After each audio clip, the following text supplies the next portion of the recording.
بسم الله الرحمن الرحيم تبارك الذي بيده الملك وهو على كل شيء قدير الذي خلق الموت والحياة ليبلوكم أيكم أحسن عملا وهو العزيز الغفور الذي خلق 7 سماوات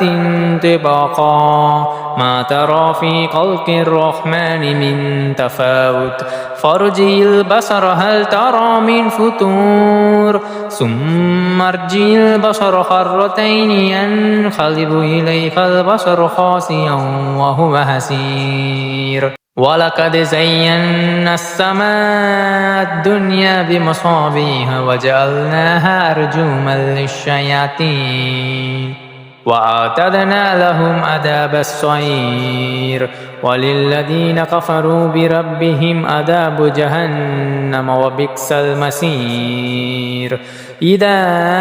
ألقوا فيها سمعوا لها شهيقا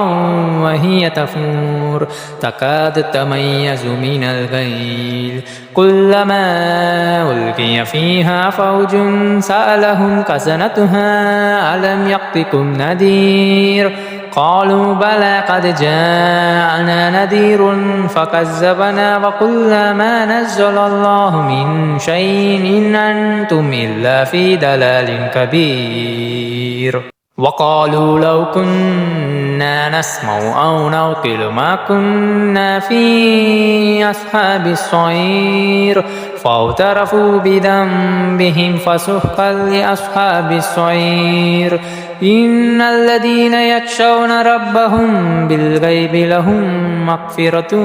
وأجر كبير وأسروا قولكم أو جهروا به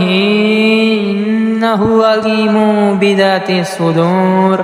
ألا يعلم من خلق وهو اللطيف الخبير هو الذي جعل لكم الأرض ذلولا فامشوا في مناكبها وكلوا من رزقه وإليه النشور أأمنتم من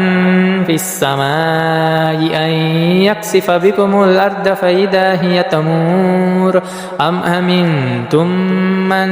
في السماء أن يرسل عليكم حاسبا فستعلمون كيف نذير ولقد كذب الذين من قبلهم فكيف كان نكير أولم يروا إلى الطير فوقهم صافات ويقبلن ما يمسكهن إلا الرحمن إنه بكل شيء بصير أمن هذا الذي هو جند لكم ينصركم من دون الرحمن إن الكافرون إلا في غرور أمن هذا الذي يرزقكم إن أمسك رزقه بل لجوا في عتو ونفور أفمن يمشي مكبا على وجهه أهدى أمن يمشي سويا على صراط مستقيم قل هو الذي أنشأكم وجعل لكم السمع والأبصار والأفئدة قليلا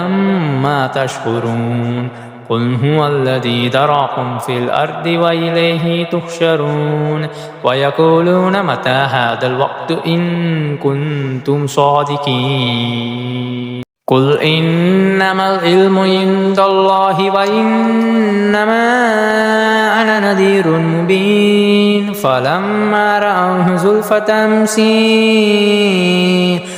وجوه الذين كفروا وقيل هذا الذي كنتم به تدعون قل أرأيتم إن أهلكني الله ومن معي أو رحمنا فمن يجور الكافرين من عذاب أليم قل هو الرحمن آمنا به وعليه توكلنا فستعلمون من هو في ضلال مبين قل أرأيتم إن أصبح ماؤكم غورا فمن يأتيكم بماء معين